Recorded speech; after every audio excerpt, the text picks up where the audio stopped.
Pertemuan kuliah kali ini kita akan bahas mengenai yang pertama adalah review ya, review medan listrik. Dan yang kedua adalah flux listrik ya, flux listrik. Dan yang ketiga kita akan membahas mengenai hukum Gauss, di mana hukum Gauss dengan flux listrik dia berhubungan. Oke, lanjut. Oke.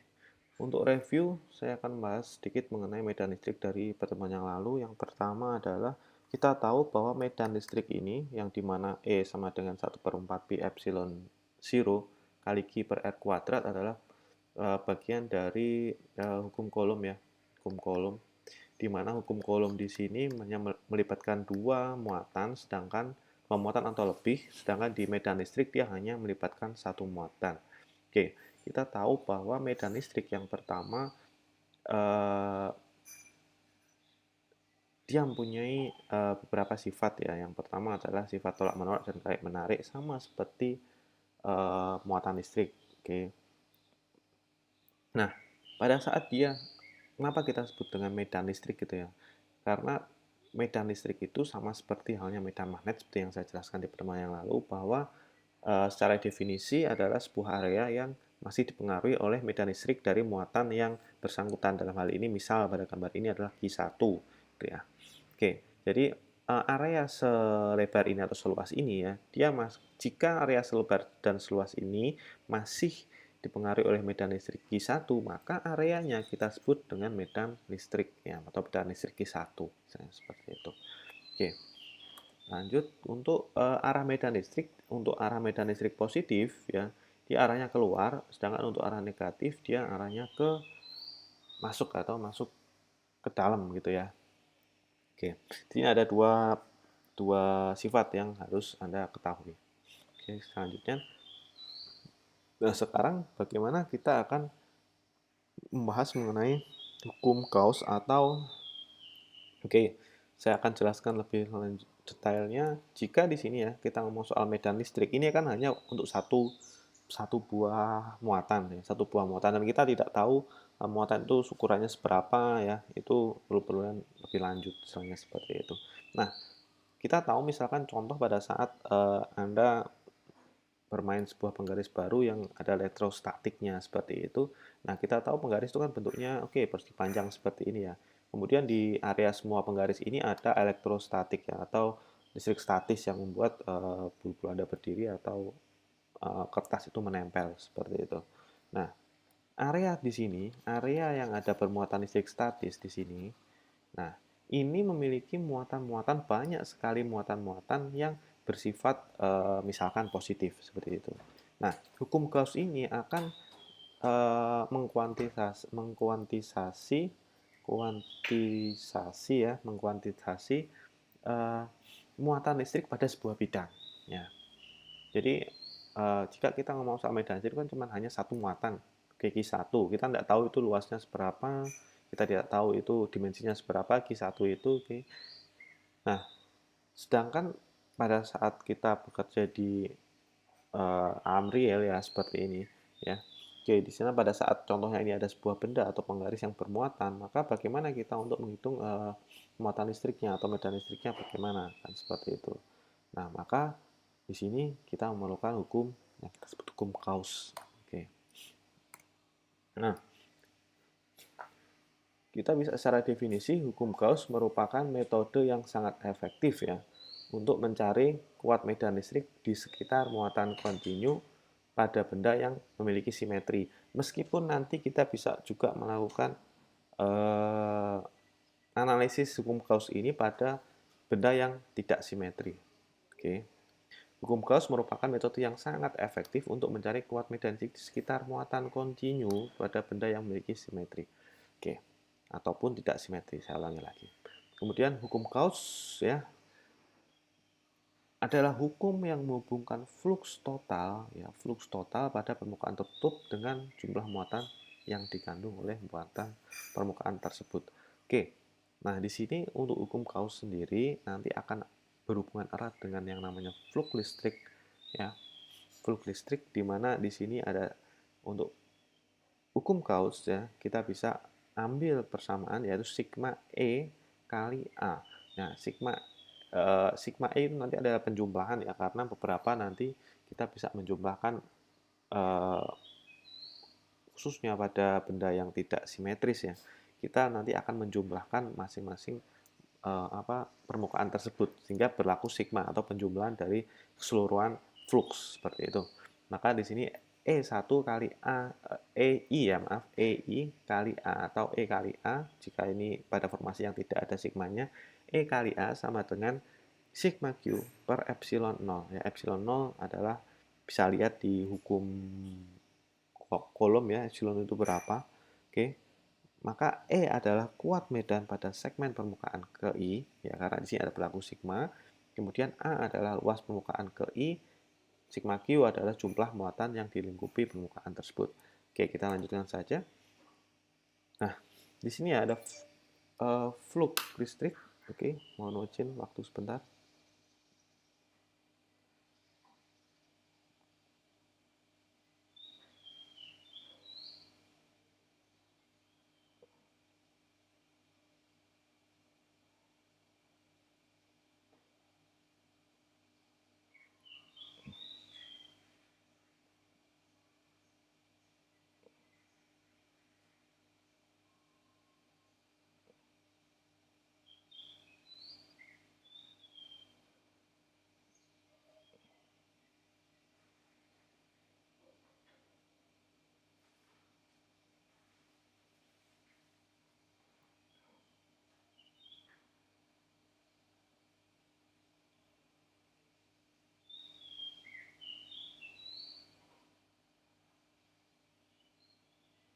Oke, saya lanjutkan. Untuk flux listrik ya didefinisikan dari sebagai hasil perkalian skalar antara vektor medan listrik dengan vektor luar permukaan yang ditembus oleh permukaan tersebut. Oke, kita sederhanakan saja. Oke, di sini ada sebuah permukaan ya, apapun lah permukaan itu di sini bentuknya adalah lingkaran. Oke, nah di sini permukaan ini mempunyai medan listrik ya, medan listrik di sini, medan listrik di sini. Maka di sini akan berlaku kalau kita ada medan listrik berarti ada E, oke. Kemudian ada theta, di sini ada theta, di sini ada A. Oke, ada A yang menyimbolkan di sini adalah luas permukaan. Theta di sini adalah sudut yang dibentuk antara E dengan A. Oke, theta di sini. Nah,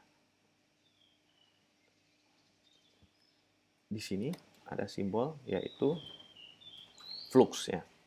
Kita lanjutkan di sini. Theta adalah sudut yang dibentuk medan listrik dan vektor luas permukaan.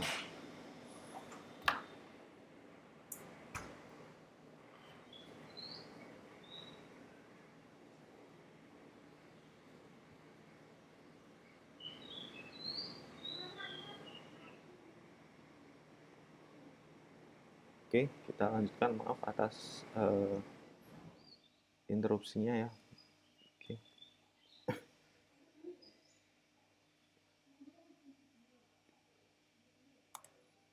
Oke.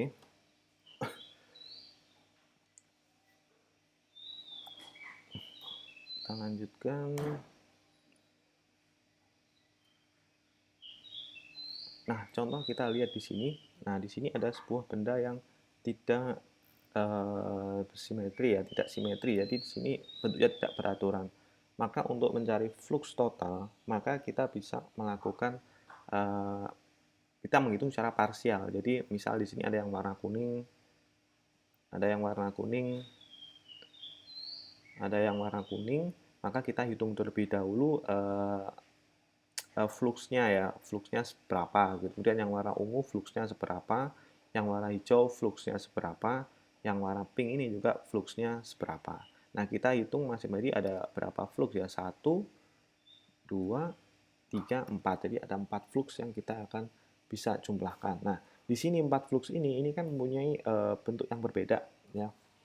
Bentuk yang berbeda, maka kita bisa mencari luas masing-masing permukaan yang berbeda warna, kemudian kita jumlahkan. maka penjumlahan di sini ada flux 1 tambah flux 2, flux 3, dan flux 4, kita bisa notasikan seperti ini.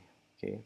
Dan dengan notasikan seperti ini menjadi flux total sama dengan sigma I sama dengan 1 sampai N. N ini adalah banyaknya permukaan ya. Banyaknya permukaan, berapa permukaan ini, kemudian E1 kali A. Oke, nah di sini kita bisa menggunakan notasi seperti ini. Nah, ini adalah perhitungan untuk flux ya. Untuk flux ya, di sini E kali A, E kali cos theta. Ingat di sini adalah kosinus ya, bukan sinus, jadi harap diperhatikan. Nah, kita akan masuk ke contoh kasus yang pertama ya. Di sini ada kita sebutkan dari medan listrik sebesar 8.000 Newton per kolom tegak lurus melewati permukaan persegi yang mempunyai luas permukaan 10 meter persegi. Oke. Jadi ada medan listriknya sebesar 800 Newton per kolom, kemudian tegak lurus melewati permukaan persegi yang mempunyai luas permukaan 10 meter persegi. Jadi di sini mempunyai permukaan luasnya 10 meter persegi. Oke, medan listriknya E-nya adalah 800 Newton per kolom. Kemudian θ-nya dia tidak membentuk karena dia berhimpit dengan E, jadi dia di θ-nya 0 derajat. Yang ditanyakan adalah flux listrik ya. Nah, di sini sederhana saja untuk penyelesaiannya, maka ini sih berlaku flux listrik sama dengan E kali A cos θ, kemudian flux listrik ya, di sini sama dengan EA kali cos θ, kita masukkan 8.000 kali 10 kali cos 0 adalah 1, maka total flux listriknya adalah 8 kali 10 pangkat 4 Newton meter kuadrat per kolom. Oke, jadi adalah flux sekitar yang dihasilkan seperti itu. Oke, ini adalah untuk contoh kasus di mana sudut yang dibentuk antara E dan A dia 0 ya, 0. Jadi akan berlaku kalau kita tulis ya seperti ini saja. Jika E kali A, jika θ sama dengan 0 derajat, maka E kali A. Sedangkan contoh yang kedua, kita bisa lihat di sini adalah bendanya sama ya, bentuknya persegi dengan luasnya berbeda yaitu 2 meter persegi. Kemudian medan listriknya 5.000 Newton per kolom dengan θ-nya sama dengan 60 derajat. Oke. Nah, sekarang ditanyakan fluxnya seberapa. Nah, di sini θ yang dibentuk adalah tidak 0 derajat akan tapi 60 derajat. Maka di sini kita bisa ini berlaku ya bahwa cos θ-nya tidak 0, maka kita harus masukkan cos 60 ya. Berarti 5.000 kali 2 dikalikan cos 60, berarti yang di sini totalnya ada 5 kali 10 pangkat 3 Newton meter persegi per kolom. 5 kali 10 pangkat 3 Newton meter persegi per kolom. Oke, ini adalah untuk menghitung flux ya, flux total yang ada dalam sebuah bidang. Oke, nah sekarang contoh kasus yang ketiga ini adalah pada saat contoh kasus bola pecal. Nah, sebuah bola di sini mempunyai jari-jari setengah meter. Di pusat bola terdapat listrik muatan 10 mikrokolom. Oke. Tentukan flux listrik yang mengalir yang ada pada bola, misalnya seperti itu. Maka di sini kita analisis dulu ya, kita lihat yang diketahui berapa. Oke, jari-jari bola setengah meter, muatan listriknya adalah 10 mikrokolom, ditanyakan flux listrik. Oke. Nah, medan listrik ya. Ingat di sini medan listrik kan rumusnya ini ya. Nah, E sama dengan K kali Q per R kuadrat. Maka di sini kita cari terlebih dahulu nilai E-nya. Berarti E sama dengan K kali Q per R kuadrat. Ini mungkin agak membingungkan ya, karena nggak pakai per yang bawah. Saya tulis Q per R kuadrat. Oke, E sama dengan K Q per R kuadrat, maka menghasilkan nilai E sebesar 3,6 kali 10 pangkat 5 Newton per kolom. Oke. Nah, sekarang kita harus tahu luas permukaan bola. Kita tahu bahwa luas permukaan bola, bidang bola itu adalah 4pi R kuadrat ya. Kita lihat pada waktu Anda SMA ya, sekolah menengah, maka luas permukaan bola adalah 4pi R kuadrat. Kayak gitu ya. Maka di sini akan berlaku luas permukaannya adalah 3,14. Kita tinggal masukin saja. Berarti setengah meter kan, berarti setengah kuadrat kali 3,14 kali 4, maka menghasilkan nilai 3,14 meter persegi. Oke. Nah, sekarang kita akan menanyakan cos tetanya bagaimana. Nah, itu yang jadi soal ya. Cos tetanya berapa? Kan ini bola gitu ya. Oke. Karena ini adalah permukaan bola, maka dianggap cos tetanya adalah 0 ya. Kenapa? Kita lihat untuk Q ya, Q maaf, arahnya di sini kan banyak sekali ya. Kalau kita ngomong ini bola, maka arahnya kan banyak sekali kan. Setiap permukaannya itu mengeluarkan muatan ya, mengeluarkan medan gitu kan. Oke, bukan medan Maka di sini bidangnya kan tidak miring sebenarnya. Kalau kita ambil luas bola yang paling kecil, katakanlah kita mengambil sebuah permukaan bola yang luasnya paling kecil, maka di sini kita anggap ini adalah datar ya. Maaf, ini maksudnya ini permukaan bola kan seperti ini nih. Oke. Ini adalah bola seperti ini ya. Maka jika kita ambil sekecil ini kita ambil gitu kan, maka ini akan dianggap sebagai bidang yang datar. Kita tahu bahwa di sini bola ini bidangnya lengkung ya. Tapi kalau kita ambil kecil sekali ya, kecil sekali di sini, kecil sekali permukaannya, maka kita bisa anggap seperti bidang datar.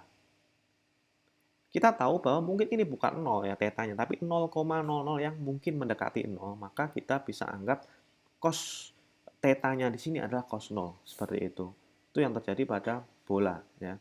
Maka setelah kita hitung, kita menggunakan tetanya 0, maka kita akan dapatkan flux listrik sebesar 1,13 kali 10 pangkat 6 Newton meter kuadrat per kolom. Oke. Kita bisa lihat di sini saya kasih catatan ya, garis medan listrik tegak lurus dengan permukaan dan berhimpit dengan garis normal sehingga sudut yang terbentuk adalah 0. Nah, ini garis medan ini tegak lurus dengan permukaan ya, tegak lurus dengan permukaan. Nah, maka kan disingkapkan ini 90 derajat, misalnya seperti ini permukaannya ini E-nya. Nah, kan seperti ini dianggap 90 derajat, maka kita menggunakan teori yang mengambil bagian terkecil dari permukaan bola, maka kita bisa anggap bahwa cos tetanya dia berhimpit ya. Cos tetanya dia berhimpit dengan uh, E-nya itu. Oke.